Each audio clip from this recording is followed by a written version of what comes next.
Después de 14 años de matrimonio, mi esposa envió a su abogado a mi oficina. Ella se queda con la casa, el dinero y la custodia completa. Tus hijos dicen que ya no eres familia. No dije nada, solo le entregué un sobresellado. Dale esto a tu cliente. Para la noche, su familia reventó mi teléfono sin parar, su madre sollozando. ¿Cómo encontraste eso? Nunca olvidaré el sonido de mi nombre resonando en la oficina abierta de Davenport Manufacturing ese jueves, por la mañana. Señor Walker, ha sido notificado. Levanté la vista de mi estación de trabajo mientras cada cabeza en el departamento de contabilidad se levantaba lentamente conmigo. De pie allí, con un traje demasiado elegante para un pequeño pueblo de Iowa como Bettendorf, estaba el abogado de mi esposa, Daniel Price. Sostenía un sobremanila como si contuviera los 10 mandamientos o una sentencia de muerte. No esperó a que yo me acercara. Caminó directo a mi escritorio, se inclinó lo suficiente para invadir mi espacio, y dijo con esa sonrisita suya, la petición de Elaine es definitiva. Ella se queda con la casa, las cuentas y la custodia total de los niños. A nuestro alrededor, los teclados dejaron de sonar. El zumbido de las impresoras se desvaneció. Se podría haber escuchado caer un lápiz en el cubículo de al lado. Pero Daniel no había terminado. Bajó la voz, no por amabilidad, sino para retorcer el cuchillo. Ella también quería que te transmitiera un mensaje. Los niños ya no te consideran familia realmente. Por un momento, las palabras no aterrizaron. No realmente. Flotaron en el aire como polvo atrapado en la luz de la mañana, visibles, inquietantes, pero irreales. Pero no discutí. No maldije. Ni siquiera parpadeé. Simplemente metí la mano en el cajón inferior de mi escritorio, saqué el sobre blanco liso que había puesto allí la noche anterior, y se lo entregué con mano firme. Asegúrate de que tu cliente reciba esto, dije. Él frunció el ceño. ¿Qué es? Solo una respuesta, respondí. Luego me volví hacia mi computadora como si la conversación hubiera terminado, porque para mí, así era. Ni un alma en la habitación habló mientras él salía. Ese fue el momento en que todo comenzó verdaderamente.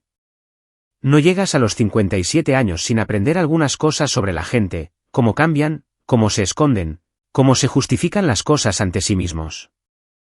Y había aprendido una cosa en particular: cuando alguien quiere borrarte de tu propia vida, generalmente asume que te quedarás quieto y dejarás que lo hagan. Elaine había sido una vez la chica que trabajaba en la biblioteca local, la chica de ojos tranquilos y voz suave, que creía en las pequeñas alegrías, hornear pasteles los domingos por la mañana, ahorrar para una jubilación modesta, ser voluntaria en el carnaval de la escuela de nuestra hija. En algún momento del camino, se dejó llevar. O tal vez siempre había estado a la deriva, y yo simplemente nunca vi la marea en la que estaba atrapada. De cualquier manera, para cuando envió a su abogado a emboscarme en el trabajo, se había convertido en alguien que apenas reconocía. Más afilada, más fría, siempre calculadora. Habíamos vivido bajo el mismo techo, pero el amor se había evaporado años antes, dejando atrás algo rancio y agrio. Empecé a notar los pequeños cambios alrededor del año 12. Llamadas telefónicas secretas, gastos inexplicables, largas noches fuera con la excusa de ayudar a su madre. Nada dramático, solo una acumulación de pequeñas traiciones que suman, de la manera en que el óxido se come lentamente el acero. Pero fue el dinero lo que dijo la verdad. He trabajado en contabilidad durante más de 3 décadas. Te vuelves bueno notando números que no pertenecen. Elaine fue descuidada. Un par de estados de cuenta faltantes. Una factura de tarjeta de crédito que no coincidía con lo que ella dijo que gastó en comestibles. Una transferencia hecha a las 2 de la madrugada al negocio de su tío, un tío con el que ella afirmaba no haber hablado en años. No la confronté. No la acusé. En cambio, aprendí. Hice preguntas en silencio. Y esperé. Una noche, hace aproximadamente un año, encontré una caja en el viejo taller de mi difunto suegro. Había estado ayudando a la madre de Elaine, Caroline, a limpiar algunos suministros. La caja estaba mal etiquetada como pinceles, pero dentro, debajo de una pila de trapos, había documentos. Docenas de ellos. Estados financieros, un acuerdo de enjuiciamiento diferido, una vieja carta de su abogado familiar. Firmas que reconocí, firmas que nunca esperé ver. Recuerdo estar sentado en el piso de concreto, con el frío calando en mis rodillas, leyendo hasta que me temblaron las manos. Los documentos no eran solo sospechosos, eran incriminatorios. Y por las fechas en ellos, el secreto se remontaba a 15 años atrás, mucho antes de que yo hubiera notado alguna grieta en el comportamiento de Elaine. No tomé los originales. No soy ese tipo de hombre. Pero hice copias y le pedí a un amigo mío jubilado, Charlie Harper, un ex abogado del puesto de VFW, que los revisara. Cuando terminó, todo lo que dijo fue: Tom, si estos llegan a un tribunal, no serán los únicos respondiendo preguntas. No quería venganza. No planeé ningún gran esquema. Simplemente guardé el sobre, lo guardé para el día que recé que nunca llegara. Y cuando Daniel Price se pavoneó en mi oficina con papeles de divorcio y burlas escritas para cortar profundo, supe que ese día había llegado. No revisé mi teléfono el resto del día, no llamé a Elaine, no advertí a nadie. Pero a las 6:12 de la tarde, mientras entraba en mi camino de entrada en la calle Tremont, mi teléfono se iluminó. Una llamada perdida, Caroline. Luego otra. Luego 6 más. Para cuando el sol se ocultó detrás de los arces, tenía 12 llamadas perdidas de su lado de la familia.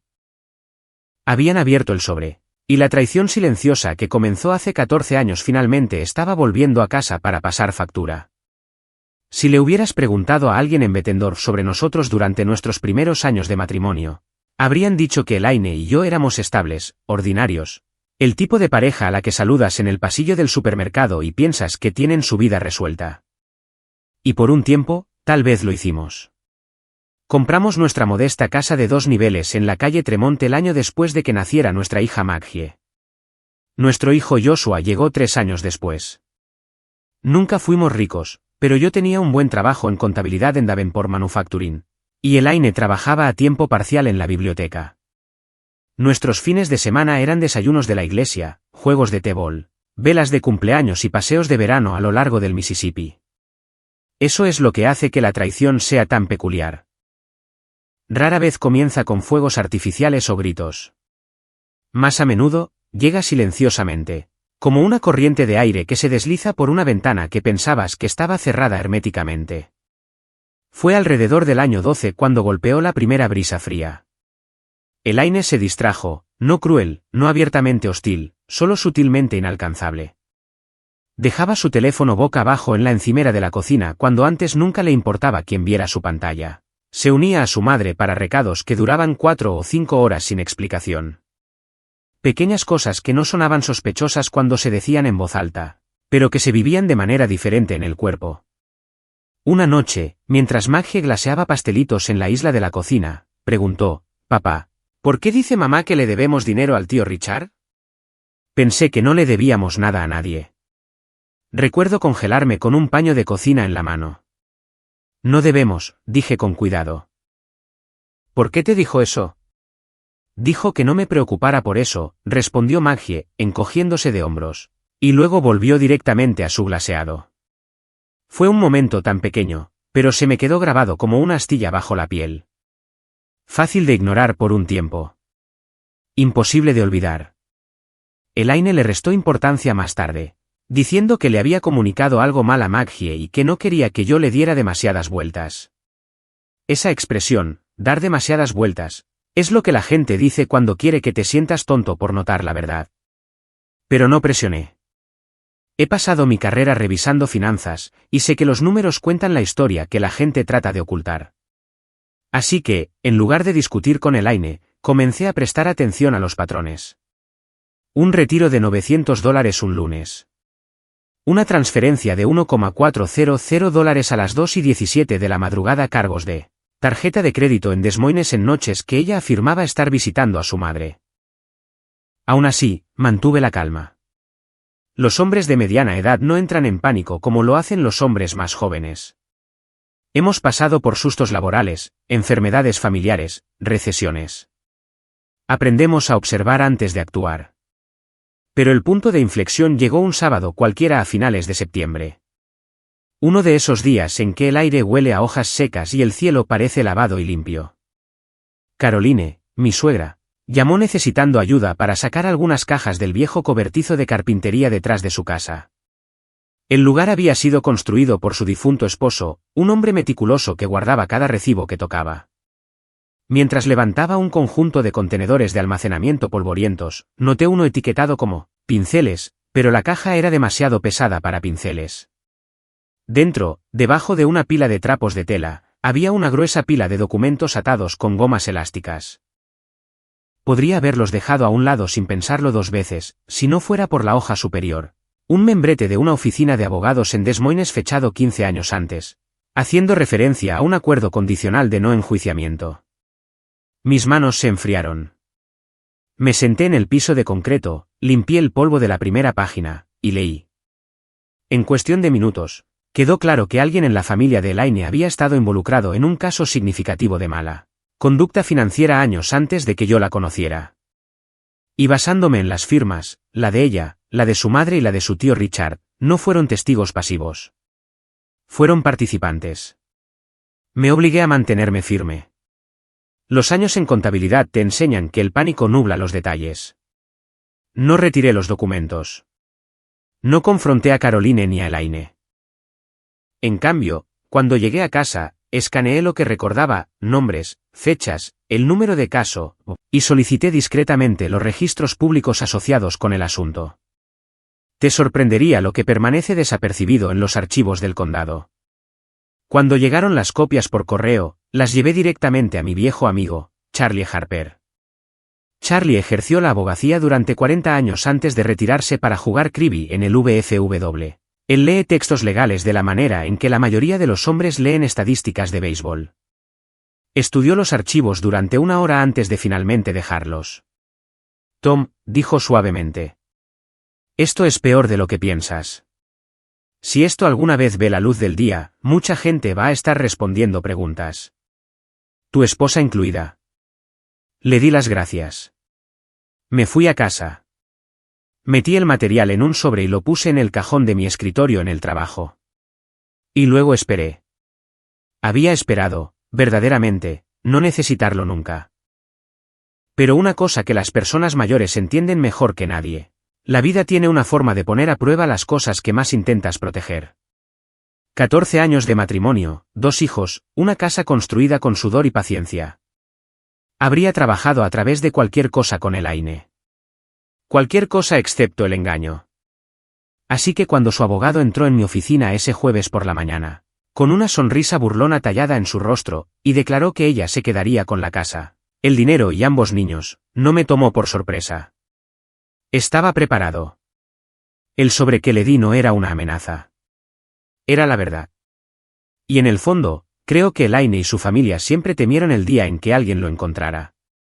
Ese día había llegado, y desde el momento en que abrieron esa carta, comenzó el desenlace silencioso de 15 años, una llamada telefónica temblorosa a la vez.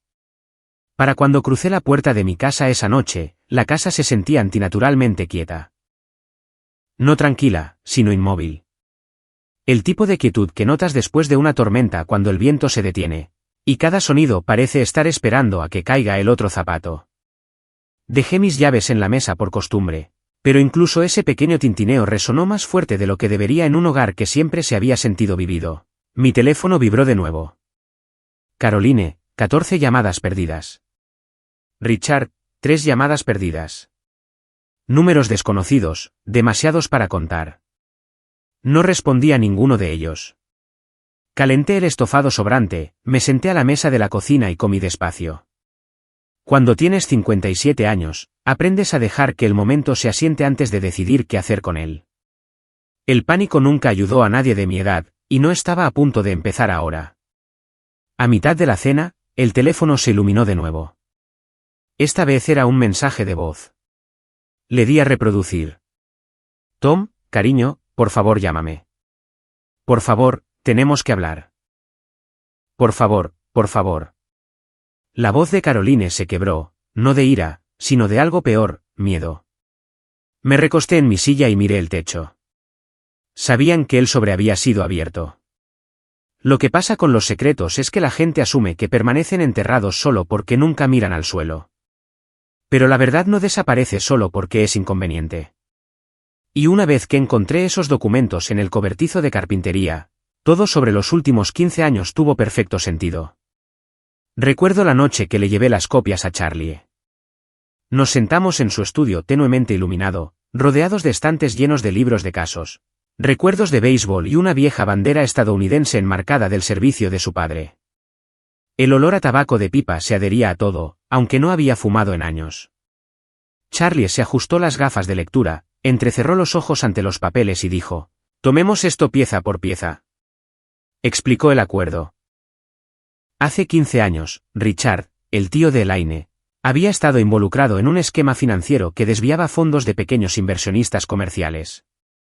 No fue suficiente para aparecer en los titulares, pero sí para arruinar reputaciones, exigir restitución y potencialmente conducir a un enjuiciamiento.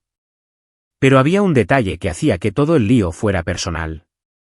Elaine y Caroline habían firmado documentos verificando declaraciones falsas durante la investigación. Falsificación de registros, obstrucción de investigaciones, encubrimiento de un pariente para protegerlo de la exposición legal. Charlie golpeó la parte inferior de la página. Esta línea aquí, este es el problema. Si un fiscal alguna vez revisara el caso, no sería solo Richard respondiendo preguntas. Recuerdo preguntar suavemente, ¿por qué harían esto? Charlie suspiró. Lealtad familiar, muy probablemente. Mal juicio, presión, tal vez las tres cosas. ¿Pero tu esposa no te reveló nada de esto antes de casarse contigo?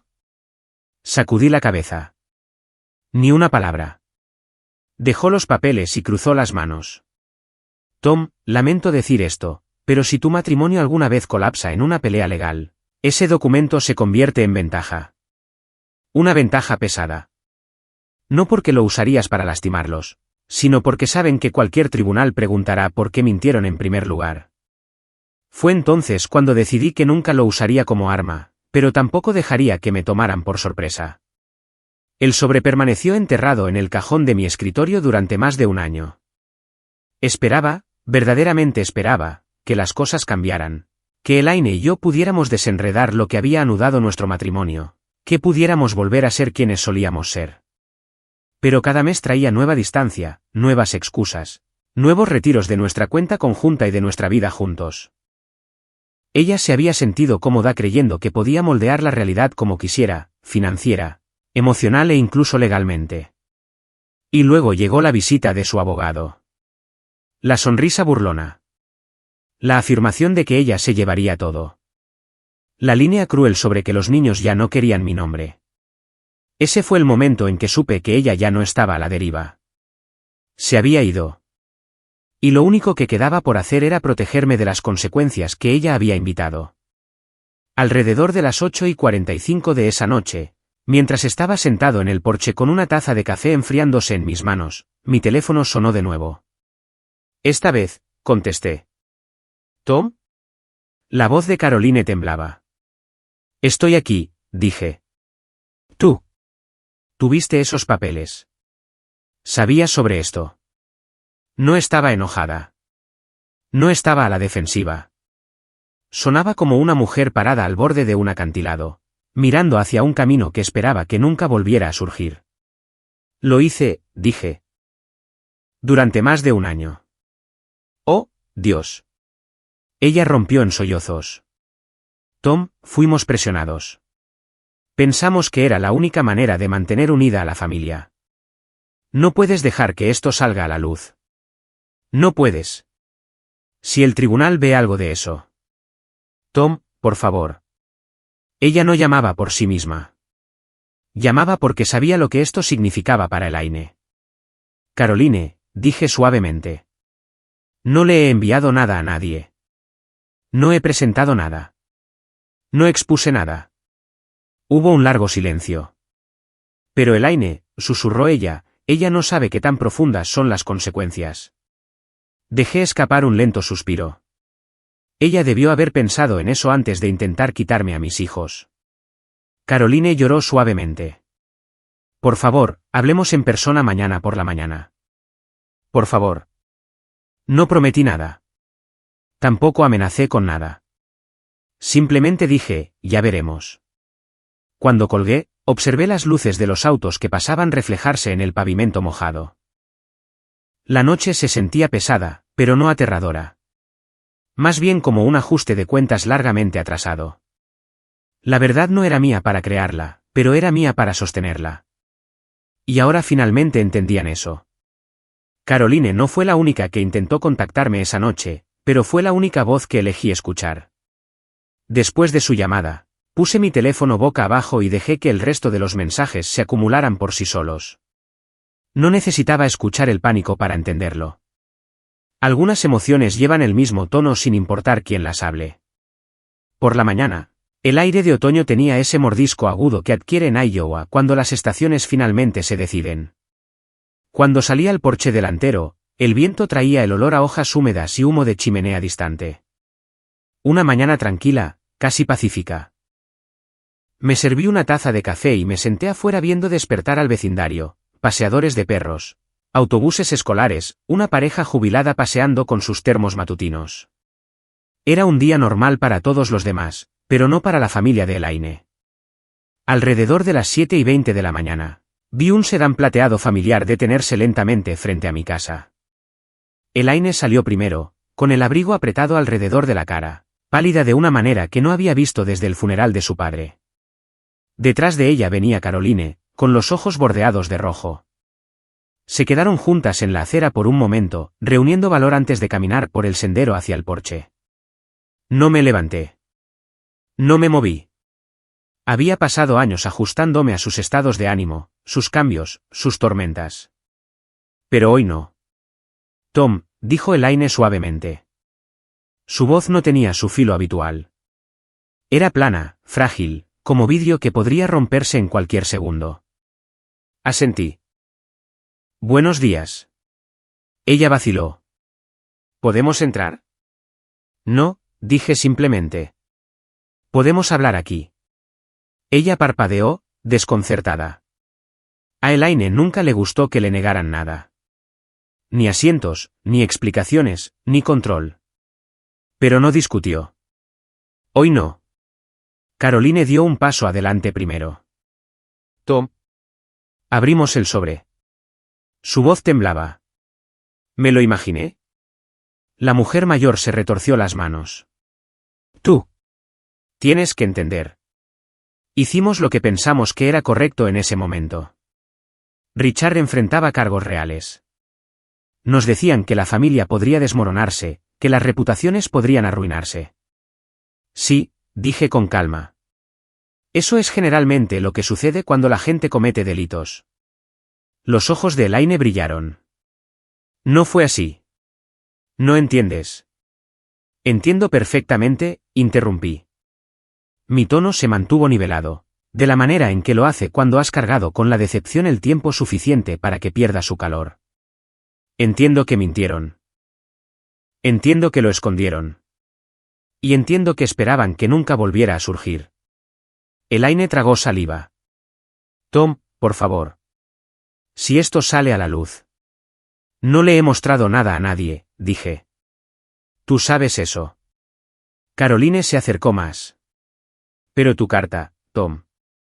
Tu carta hizo que sonara como. Mi carta declaraba la verdad, dije.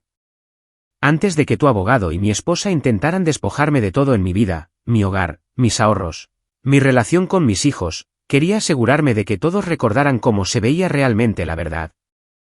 Los hombros de Elaine se hundieron. Se sentó en el escalón del porche como si sus piernas ya no pudieran cargar lo que las últimas 24 horas habían dejado caer sobre ella. Por favor, susurró, mirando al suelo. Por favor, no dejes que el tribunal vea esos papeles. No nos hagas esto. Hubo un largo silencio, del tipo que hace que los vecinos reduzcan el paso para mirar desde la distancia. Y entonces lo dije. Ustedes ya se lo hicieron a sí mismos. Elaine miró hacia arriba bruscamente. Nunca quise. Tom. No pensé que realmente lucharías. Siempre eres tan tranquilo, tan razonable. Ese fue tu error, dije. Confundiste la tranquilidad con debilidad. Por primera vez en años, había algo parecido al reconocimiento en su rostro. No ira, no desprecio. Algo más cercano al respeto. Tardío, dañado, pero real. Tom, ¿qué quieres?, preguntó finalmente. No era un tono de negociación. No era un desafío. Era una pregunta de alguien que de repente se dio cuenta de que la persona frente a ella no era tan predecible como creía. Tomé una respiración lenta, viendo un autobús escolar retumbar calle abajo. Lo que siempre he querido, dije. Justicia. Respeto. Un divorcio que no convierta a nuestros hijos en fichas de negociación. Y un acuerdo que refleje 14 años de vida compartida. No una persona agarrando todo mientras la otra se queda allí con las manos vacías. Elaine asintió, con las lágrimas asomando. Caroline se secó los ojos. «Puedo hablar con el abogado», dijo Elaine en voz baja. «Podemos retirar la petición, empezar de nuevo, hacerlo bien». «Eso es todo lo que pedí», dije. Hablamos durante casi 30 minutos, con calma por primera vez en mucho tiempo. No como enemigos, no como socios, solo como dos personas que habían agotado cada ilusión a la que una vez se aferraron. Cuando finalmente se fueron, las vi caminar por el sendero, con los hombros encorvados, pasos lentos, como si años de verdad enterrada estuvieran presionando sobre ellas con cada paso. Sabía que las llamadas vendrían de nuevo, esta vez de su abogado, de su hermano, de todos los que una vez pensaron que yo era demasiado dócil para mantenerme firme. Pero no me preocupé. El momento en mi porche había cambiado algo fundamental. Elaine se había dado cuenta de la verdad. No quería venganza. Quería dignidad, y estaba dispuesto a protegerla. Mientras se alejaban, volví a entrar. Me serví una taza de café fresco y me senté a la mesa de la cocina bajo la luz del sol. Por primera vez en años, la casa no se sentía vacía. Se sentía honesta. El lunes siguiente, conduje hasta Davenport Manufacturing con una firmeza que no había sentido en meses. No confianza, exactamente. Algo más tranquilo. Algo como una alineación interna que finalmente encajó en su lugar. El río Mississippi brillaba junto a la carretera, la pálida luz de la mañana resplandeciendo en su superficie. Y por primera vez en mucho tiempo, respiré sin la opresión en mi pecho. Para cuando entré en el estacionamiento, las consecuencias de esa conversación en el porche ya habían comenzado a circular. Mi teléfono vibró con 3 nuevos mensajes del abogado de Elaine, ninguno de los cuales abrí. No necesitaba hacerlo, pero no esperaba lo que sucedió después. Justo cuando salía de mi camioneta, escuché a alguien llamar mi nombre. Tom. ¿Espera? Era Daniel Price, el mismo abogado que se había pavoneado en mi lugar de trabajo días antes con toda la arrogancia de un hombre que pensaba que tenía todas las cartas de la baraja. Pero esta vez no caminó hacia mí con una sonrisa burlona. Caminaba de la manera en que te acercas a un animal herido, despacio, con cuidado, con un toque de precaución en cada paso. Tom, dijo, recuperando el aliento. Nosotros, tenemos que hablar. No dije una palabra.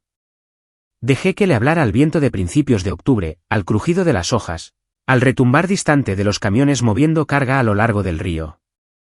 Se aclaró la garganta. A mi cliente le gustaría enmendar la petición. ¿Retirarla?, dije. Sí, absolutamente. Retirarla. Asintió rápidamente. Demasiado rápido. Está preparada para discutir un acuerdo equilibrado. Algo justo, equitativo. ¿Y la custodia?, pregunté. No estamos impugnando nada en este momento, dijo, tragando saliva. Tu esposa entiende que un acuerdo cooperativo es lo mejor para los niños. Mis hijos. No sus hijos. No los niños. ¿Míos? Era la primera vez que lo decía de esa manera. Una cosa pequeña, tal vez, pero importante. Las palabras importan, especialmente para las personas en mi rango de edad que han vivido décadas enteras aprendiendo que lo que se dice en voz alta a menudo revela mucho más que lo que se susurra a puerta cerrada. Haré que mi propio abogado revise lo que envíes, dije, pasando junto a él hacia la entrada. Por supuesto, respondió, retrocediendo como un hombre que había evitado por poco tocar una estufa caliente. No me siguió adentro. Las semanas que siguieron fueron lentas pero constantes. Elaine cumplió sus promesas, retirando sus demandas agresivas, aceptando una división justa de los bienes y acordando un arreglo de custodia sin complicaciones. Hubo momentos tensos, ciertamente, pero nunca explotaron. No después de esa mañana en mi porche. La verdad tiene una forma de humillar a la gente.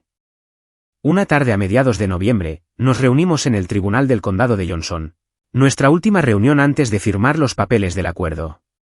El tribunal estaba lleno, repleto de padres manejando intercambios de custodia, parejas mayores terminando largos matrimonios y jóvenes abogados entrando y saliendo apresuradamente con maletines balanceándose a sus costados.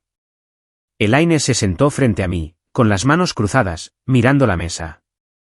Parecía más pequeña de alguna manera, no físicamente, sino en espíritu. Cuando todos los demás salieron a hacer copias, ella finalmente habló. Tom, dijo en voz baja. Lo siento. No fue teatral. No fue estratégico. Fue una disculpa de una mujer que se había quedado sin lugares donde esconderse. No debería haber tratado de llevarme todo, continuó. No te merecías eso. No, dije suavemente. No lo merecía. Ella asintió, aceptándolo. Sin argumentos, sin actitud defensiva. ¿Y los niños?, susurró. No debería haberlos arrastrado a esto. No le dije que estaba bien. No lo estaba. Pero sí dije algo verdadero. Todavía podemos protegerlos de lo peor de esto. Eso es lo que importa ahora.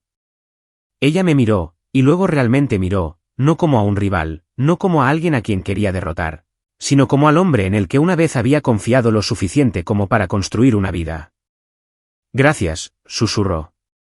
El juez regresó poco después. Firmamos los documentos, nos dimos la mano, y así como así, la guerra que nunca necesitó suceder finalmente terminó. Cuando salí del tribunal, no me sentí triunfante de la manera en que los hombres más jóvenes imaginan que se sentirá la venganza. No sonó ninguna banda sonora. Ningún coro cantó. Ninguna sensación repentina de poder me invadió. En cambio, sentí algo mucho más valioso a los 57 años, alivio, claridad, un tranquilo sentido de justicia, no venganza. Salí a la tarde fresca, escuchando el sonido de las hojas raspando el pavimento, el tañido rítmico del reloj del tribunal y el zumbido de la vida continuando a mi alrededor. Pasaron coches. La gente reía. Un padre joven empujó un cochecito pasando el banco donde me detuve a descansar. La vida continúa si la dejas. Esa noche, después de una cena sencilla, abrí el cajón de mi escritorio, saqué la carpeta de documentos y la llevé a la fogata del patio trasero. El cielo estaba despejado, salpicado de estrellas. Un frío se asentaba en el aire. Encendí un fósforo. Los papeles se curvaron, brillaron y finalmente se rompieron en cenizas a la deriva.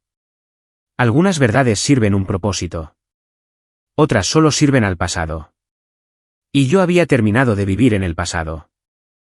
A medida que el fuego se apagaba, sentí que algo se asentaba dentro de mí. No una victoria, no una pérdida, sino una restauración. Una sensación de que finalmente había protegido la única cosa que casi dejé escapar, mi dignidad. A los oyentes que han caminado a mi lado a través de esta historia, especialmente aquellos de mi edad, saben mejor que nadie que la vida no siempre nos da opciones fáciles, pero sí nos da oportunidades para defendernos con honestidad, paciencia y fuerza tranquila. Si esta historia significó algo para ti, si te recordó tu propia resiliencia, te invito a compartirla, reflexionar sobre ella o unirte a mí para la próxima. Todos seguimos aprendiendo. Todos seguimos encontrando nuestro camino. Y a veces, la voz más silenciosa en la habitación es la que lleva más verdad.